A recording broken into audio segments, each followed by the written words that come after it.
Hey everyone. As I take a deep breath and I sigh for a minute, I've kind of been absent for a little bit here because I've been working on a super special project, and this is what you see in front of you right here. Um, I've been commissioned to actually do, in a sense, it's not to rework this quilt. So the quilt top, it's 3 separate panels, center, right side, so right side, left side, center, and right now it's currently upside down because that's how I'm working on it on the machine right at the moment. It's a large quilt. It is it's right about 100 inches long and about 80 inches wide. I think it's about 84 inches wide actually. So it's a pretty darn big quilt. It was started, the cross stitching was started over 20 years ago, is my understanding. And so there's a lot of handwork, a lot of cross stitching done on this quilt. And I was asked if I would help finish it.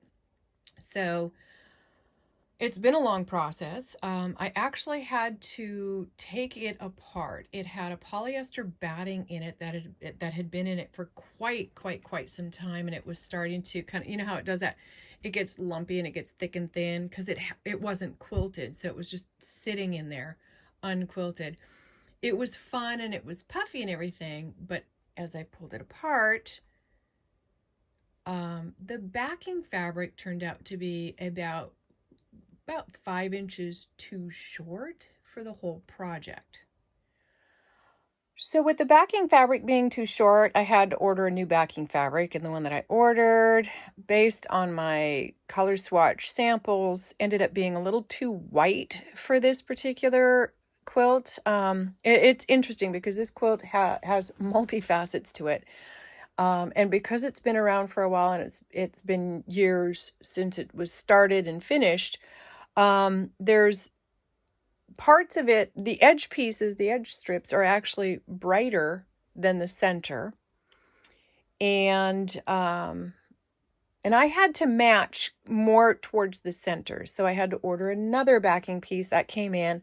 In order for me to get it onto the machine, I needed to make sure that my backing piece was at least 8 inches wider all the way around. And it is, so I'm happy with that.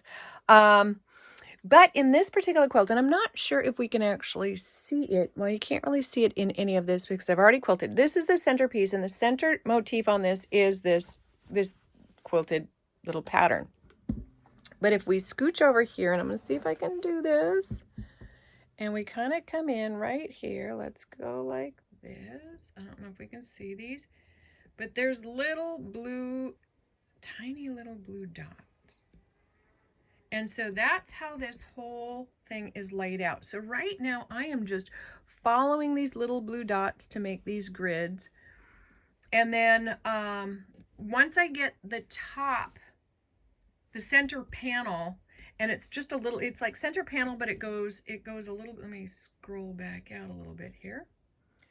So the center panel cross hatching goes all the way out to just at this point right here. And then there's a straight line that goes down here and a straight line that goes on the other side of this. And then there's scallops, little scallops on the way other side over here. So there's a lot of custom quilting, but here's the catch. So when I'm custom quilting this, if there's only 1 or 2 potential cross stitches, like right here, I will actually stitch over that to help hold that in place. But when there's a large area, like any of these, I am not cross-stitching over any of that. I'm actually cross-stitching up to it, start, stop, and there are a lot of start and stops. So this is a definite challenge. It's not a difficult challenge. It's scary because I do not want to ruin this by any means. So when I initially set it all up, the first thing that I wanted to do is test the top fabric to see how it was going to handle the needle from um, the long arm here. And, I did a little bit of basting far, far, far up on the edge. So if I had to pull it out or if it did poke a hole, it wouldn't be catastrophic to the quilt itself. Once I made sure that that was okay, I have been going through and one line after another, working on this, and I've spent about 30 minutes total. Probably, actually, it's closer to 40 minutes, so it doesn't seem like a whole lot of time, but it is. In that time frame, I have completed about a third of the front center of the center panel. So that's where I'm at. And what I'm doing here is I'm plugging along little by little, piece by piece. Now, the one really, really nice thing about the cutie frame and working with something like this is I don't need to have everything clamped down and rolled up. I can really, really work with it just kind of draped over. I've got one clamp on the front. I'm going to see if I can go back. Oops, go back out. I don't know how far out I can go here. There we go. So you can see I've got one clamp on the front. I've got my 3 clamps holding it on the back. And this way I can test the bottom and make sure that that's all smooth and everything. And so one of the other really interesting, it's not an issue, but quirks with this particular quilt is because the cross stitch, hand done, probably in a smaller hoop of sorts. It could have been a bigger one, but probably not quite this big. And because the cross stitching is done on this cotton fabric, we would run into, I don't know if we can see it right here, but over here we've got, like, they're not puckers, but they're kind of where it's pulled together a little tight under the cross stitch. And so it was a big, big issue. There's a house in this dead center of this center panel, and it was a huge issue at the base of the house because there's a lot of filled in cross stitching on that. And what I found is by doing the simple checkered quilt design here, it actually has brought that out so it's not as noticeable. It's still going to be there because I have no control over that. I can't fix that. There's a little teeny bit of the puckering in here, and it's just where the fabric is pulled a little tighter underneath the cross stitch. I've ironed this multiple times to get it as flat as I can. And I've tried to get as many of the threads tucked in as I possibly could. That's really hard to do. But I'm going to keep plugging along and, show you little bits and pieces as I go here.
Hi everyone. Hey, so it's Sunday morning. It is still morning, barely. And I am just plugging along on this commission that I've been working on, this beautifully hand cross-stitched giant quilt. It's not a king, but it is really quite large. Anyway, it's really fun because it looks like we've actually turned a corner, pun intended. So right now I'm working on this little itty bitty scallop. I've kind of laid down my 2 lines. I'm going to scallop this, and then I'm going to come back and finish my cross hatching within this little area here. And then I have to look at what I have in front of me off to the far left over here. The little teeny dots that I'd mentioned before that are laid down, they're there, but it's a little hard to see what the pattern or design is. So I'm just going to start here. And the fun part about this is all ruler work. So this is just nice, straight, even ruler work. These right here are little teeny arches, and I have to do them by hand. Sometimes they're good, sometimes they're, well, not perfect, but that's okay. That's what makes it.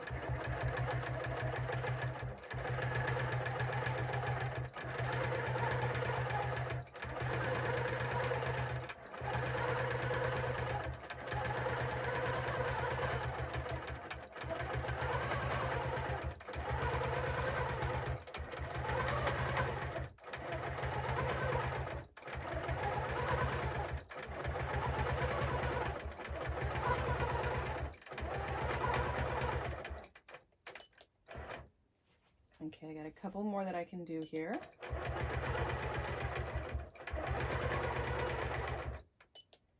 And that is as far as I can go before I run into my end pieces here. So let me keep plugging along on this. I need to kind of cut my thread, which there's been a lot of starts and stops on this quilt because I do not want to quilt over some of the larger cross-stitched areas. The little ones where I'm doing like 1 or 2 little cross stitches, I am stitching over because it's leaving me, I've got a little teeny spot right here that's going to be like maybe 3 or 4 stitches in here that I have to go back in and fill in. And those are really hard because those will potentially pull back out because there's such small little areas. So I'm going to keep plugging along on this one. I do have to do a little bit of repair work that I did not notice when I originally put this on. It seems that the seam here, where the center panel and the left panel come together, has started to work its way apart. It was hand stitched way back in the day. So I'm going to go back in a little later. I'm going to flag this one, and I'm going to blind stitch this so it's nice and snug, so I don't have to worry, because there's not a lot of quilting. There's a line up here, a line here, here, and then the rest of it, there's not a lot of quilting because of how the cross stitch comes together on that. So I want to make sure that that's a solid piece. So there is a little bit of restoration being done on this particular quilt. I'm hoping to have this finished by the end of September. So I know it sounds silly. It's already the middle of August, and there's so much work to be done on this. So yeah, stay tuned.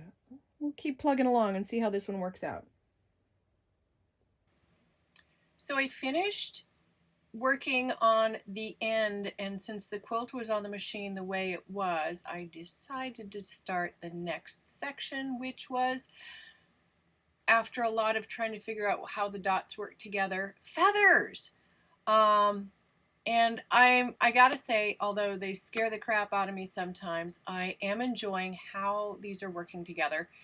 So stay tuned. We've got a lot more to go. I'm only maybe a quarter of the way finished with this quilt, if even that. So I've got a long ways to go, and I hope you understand that once I'm done with this, I can get back to some more of my working on the cutie frame and, adjusting and moving things around. And I'm going to try to do a little bit more of that with this particular quilt, but I have to be so careful with this one. So Yeah, thanks for tuning in.